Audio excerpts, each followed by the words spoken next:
안녕하세요. 나합격 종자기능사의 꽃쌤입니다. 2009년 1회 두 번째 시간 한번 같이 해볼게요. 31번. 식물의 주요 화기 구조를 네 부분으로 나눌 때 이에 해당되지 않는 것은 화기 구조에 대한 문제를 묻는 문제예요. 꽃의 구조에서 네 부분을 얘기하자면 꽃받침, 꽃잎, 수술, 암술입니다. 꽃이 생길 때 꽃받침부터 생겨요. 꽃받침, 꽃잎, 수술, 암술. 이에 따라서 답은 2번이 아닙니다. 자, 수술암술 좀 더 세부적으로 보고 갈게요. 수술은요, 꽃가루와 이 꽃가루가 달려있는 수술대, 화사가 있습니다. 약, 꽃가루, 화사, 수술대, 각각 같은 말입니다. 암술은요, 시방, 화주, 주두가 있어요. 그래서 시방은 자방과 같은 말, 화주는 암술대, 주두는 암술머리입니다. 이 부분도 이론 파트 가셔서 이것에 대한 구조를 한 번씩 그려보세요. 32번. 타식성 작물을요, 인공교배해서 BC1, F4 세대를 작성했다. 이 경우에 인공교배한 횟수는 타식성 작물이 뭘까요? 우리가 작물을 다른 꽃가루를 갖고 와서 이제 수분, 암술 머리에다 묻혀주는 게 타식성 작물의 인공교배죠. 인공교잡이라고도 합니다. 인공교잡.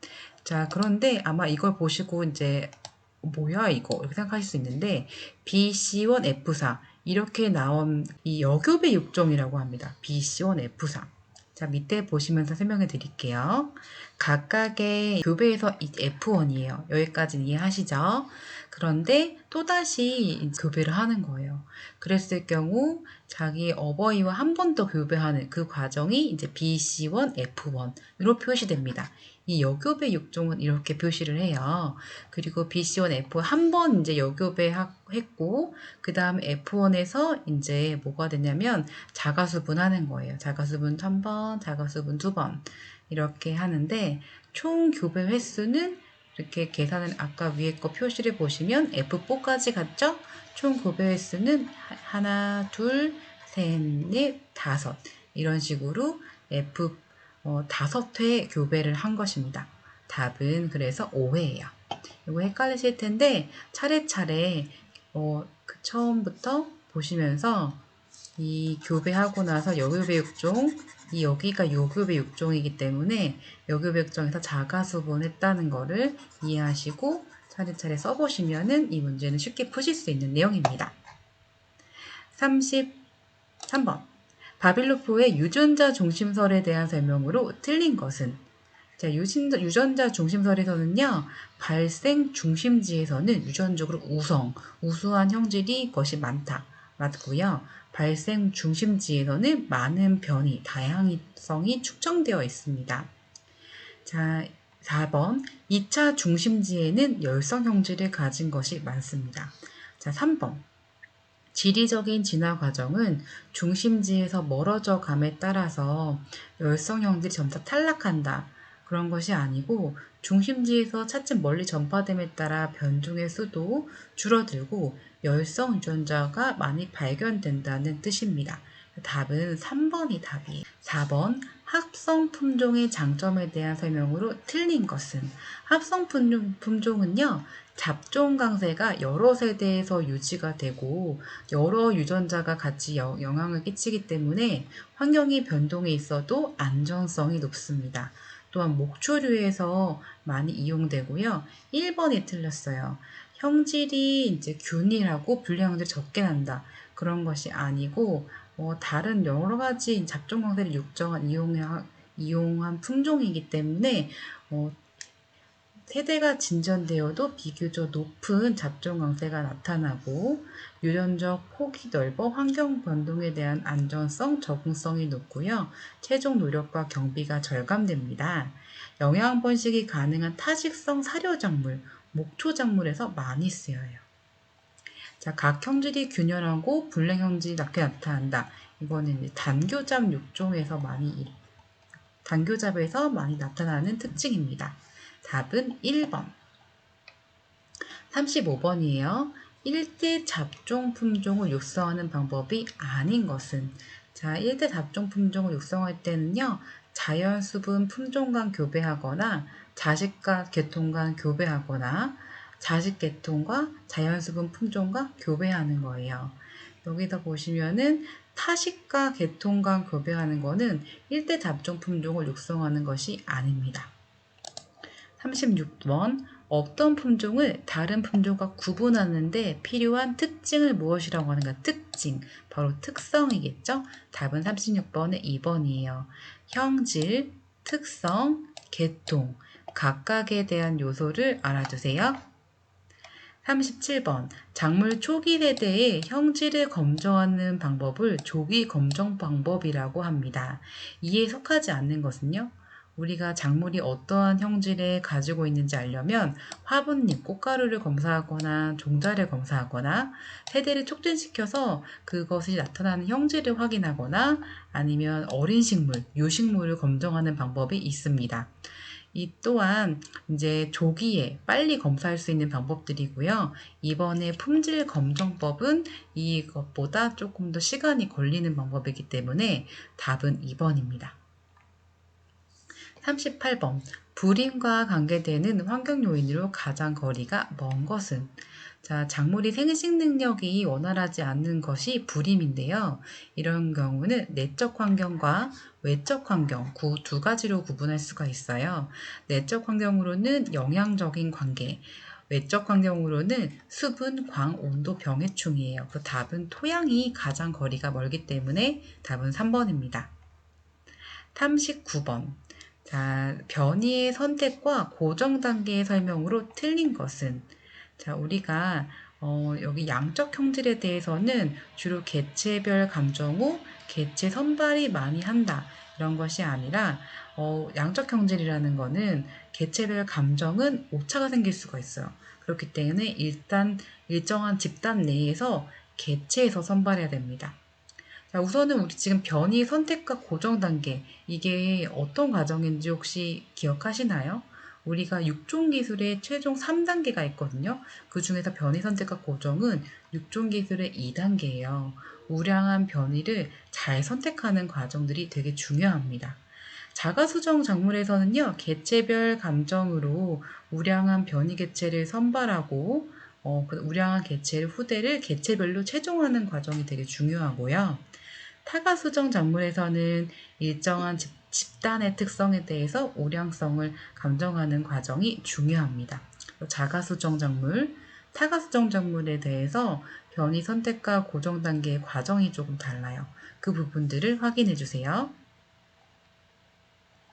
40번 포장 시험을 할 경우 생기는 오차 중 식물체에 따른 오차가 아닌 것은, 자, 우리가 종자를 이제 재배하시면서 이 밭에서 시험을 하잖아요. 그랬을 때 식물체에 따른 오차가 아닌 것은, 식물체에 따른 오차는 종자에 따른 오차, 아니면 재배 과정에서 생육과 성숙에 따른 오차, 그리고 경합, 식물끼리 자라는 과정에서 경합하는 거에 대한 오차가 있는데, 2번 시험구, 밭의 크기와 형상에 따른 오차가 환경적인 요소와 영향이 있기 때문에 식물체에 따른 오차가 아닙니다. 답은 그래서 2번이에요. 자, 41번. 광합성 작용에 필요한 환경 요인은 거리가 먼 것은, 광합성 작용에 필요한 환경 요인이에요. 자, 그래서 이 41번의 보기 같은 경우에 다 광합성과 관계가 있어 보이지만 실제로 여기 보시면 광합성 식을 보시면 이산화탄소와 물이 광합성에 필요한 요소고, 또한 그 중간에 비대던위가 있죠. 이 세 가지가 필요로 하는 요소고요. 그 결과물이 이제 포도당, 산소, 물, ATP가 있습니다. 답은 그래서 산소 4번입니다. 42번 이어짓기, 같은 말로 연작이죠. 이어짓기로 인한 기지현상에 대한 대책이 될 수 없는 것은, 자, 우리가 작물을 한 땅에서 계속 연속적으로 재배하면 그 땅은 땅이 이제 기근처럼 에너지가 전반적으로 부족한 현상이 나타납니다. 그랬을 때 다양한 작물을 돌려짓기를 하거나, 같은 말로 윤작이에요. 윤작. 그리고 객토, 환토를 통해서 새로운 흙으로 바꿔주거나 토양을 소독하는 과정을 통해서 토양의 에너지와 전반적인 흐름을 원활하게 해주는 작업들이 굉장히 필요해요. 자, 4번. 종자 소독은 특히 해당되진 않습니다. 답은 42번에 4번이에요. 43번. 생력 재배를 위한 개선사항으로 옳은 것은 생력 재배는요, 생산성 향상 능력 재배입니다. 그래서 생산력을 최대한 활용하기 위해서 노동력을 절약하거나 정밀한 농업을 위하거나 아니면은 농약도 사용하는 방법이에요. 그래서 농기계 활용도를 높이고 수확물을 공동 판매하고요, 농기계 등을 공동으로 구입하거나 임대합니다.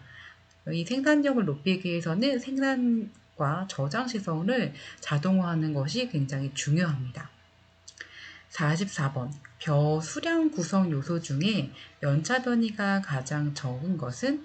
자, 우리가 벼 수량 구성 요소를 이제 계산하실 때는 단위 면적당 수수, 그 다음에 그 수수당 영화수, 등승률, 전체 1000개의 그런 벼 알의 무게, 이런 걸 보시거든요. 1000개의 무게인 천립 중이 가장 연속적인 그런 차이와 변화가 가장 적습니다. 그렇기 때문에 답은 4번이에요. 그래서 벼수량 구성 요소 요 식도 알아두세요. 45번. 내병성 품종의 육성이나 특수한 형태적 특성과 같이 목적하는 형질이 쉽게 감정되는 형질에 대한 육종에 적용되는 육종법은 바로 여교잡 육종법이에요.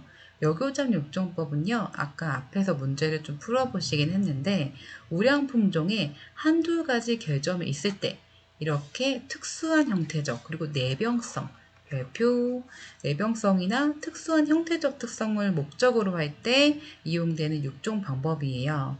양친 A, B를 교배한 후에 F1 나오죠? 이 F1에 이 중 양친 중에 어느 하나와 교배하는 거예요. 밑에 식을 보시면 양친 A, B 교배하고 그 다음에 F1이 되고 나서 이번엔 B를 교배하는 거죠. 이 B를 한 번 더 교배하기 때문에 이 B는 반복친이 되고 A는 한 번만 교배하기 때문에 A는 1회친이 됩니다. 그래서 이 여교배 육종법에 대한 정의도 알아두세요. 46번.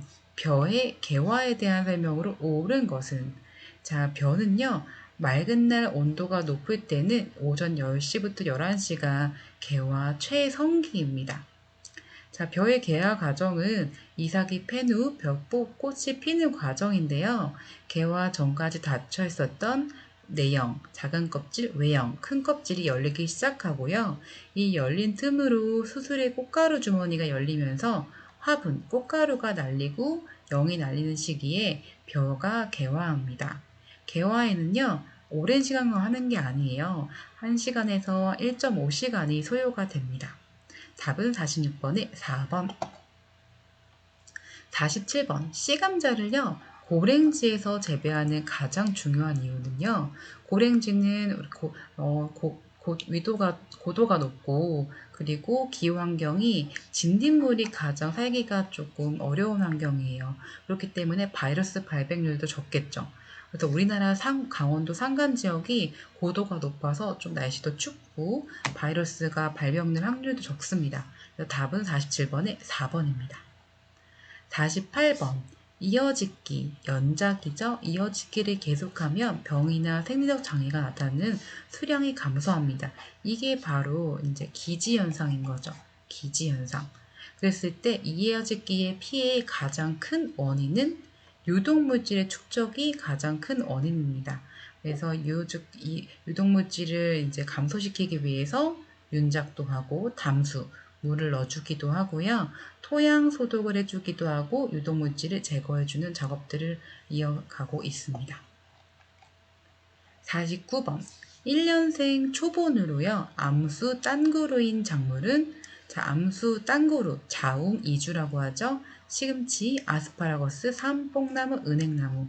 근데 여기서 중요한 거는 1년생 초본이기 때문에 3이 적합합니다. 50번. 산성 토양에 강하여 잘 자라는 작물로 짝지은 것은? 산성토양이 강하다는 것은 내산성이 높다, 내산성이 강하다라고 말할 수 있습니다. 호밀이 내산성이 강한 작물이에요. 그리고 반대도 알아두세요. 여기 보시면 호밀 체크했죠? 자, 약한 거는 알파파, 자운형, 콩. 우리가 콩과 작물이고 보리까지 알아두시면 좋습니다. 51번. 사과에 발생하는 생리장애로 망간의 과다로 인해서 밀접하게 관련 있는 것은 바로 적진병이라는 거예요. 적진병. 따라해보세요. 적진병. 적진병은 망간이라는 미량 요소가 과잉이 흡수가 돼가지고 과수의 줄기에 나타나는 생리장애입니다. 생리장애라는 게 뭘까요? 생장애는 병해충이 이제 혼입된 게 아니에요. 이렇게 이제 비료가 과다하거나 비료가 부족하거나 아니면 환경적인 영향으로 작물에 발생하는 이렇게 피해인 거죠. 그게 생리장애입니다. 자, 망간의 과다, 적진병, 망적 이렇게 꼭 알아두세요. 세트, 망적. 52번. 종자의 발화 촉진에 사용하는 물질이 아닌 것은 발화를 촉진하는 물질, 발화를 억제하는 물질 각각 알아두셔야겠죠? 발화를 촉진하는 물질은 지베렐린, 시토키닌, 에틸렌, 과산화수소, 옥신, 질산칼륨, 티오요소, 사일로시논이 발화를 촉진하고 있습니다. 발화를 억제하는 물질은 ABA, 아브시스산이라고 합니다. ABA, 아브시스산 같은 말이에요. 암모니아, 시아나수소, 쿠마린, 페놀산이 발화를 억제하고 있습니다. 52번의 답은 4번. 53번. 1초 컷으로 풀어보셔야겠죠? 일반 작물 종자가 발화하는데 필요한 외부 환경 요건으로 가장 바르게 짝지은 것은 종자를 발화시키는 외부 환경 조건 4가지. 수분, 온도, 산소, 광. 이 순서를 외우시면 좋겠죠? 수분, 온도, 산소, 광. 광은 세모. 왜냐하면 광은 3가지로 구분되어 있잖아요. 광발화 종자, 그리고 광을 싫어하는 안발화 종자, 그리고 광과 상관이 없는 광무관계 종자, 이렇게 무관계 종자 3가지가 있으니까요. 우리가 종자 발화를 위한 4가지 조건, 수분, 온도, 산소, 광, 그리고 광은 이제 세모, 이렇게 알아두시면 좋습니다. 54번. 쌀의 수확량이 가장 많은 국가는 중국입니다. 55번. 산간 지역에 굉장히 추운 지역이겠죠? 이런 지역에서 벼 재배에 알맞는 품종은 산간 지역은 춥기 때문에요. 기본 영양 생장성이 짧고 감광성이 낮은 스몰 BLT 품종이 가장 많습니다. 빨리 수확하는 게 훨씬 낫겠죠. 그렇기 때문에 이렇게 스몰 BLT 품종이 좋고 조생종 품종이 좋습니다. 56번. 일반적으로 국화의 전조 재배 시 전등 조명은 개화 예정일 며칠 전에 끝내야 하는가? 자, 우리가 국화, 특히 추국, 가을에 꽃피는 국화를 키울 때요. 꽂는 분화기가 8월 하순이기 때문에 이 시기 때 전등 조명에 의해서 장애 상태로 만들면 개화를 억제시켜요. 그래서 조명 중지 후에 15에서 15일이면 꽃눈이 생기고 그 후 약 50에서 50일 후에 개화됩니다.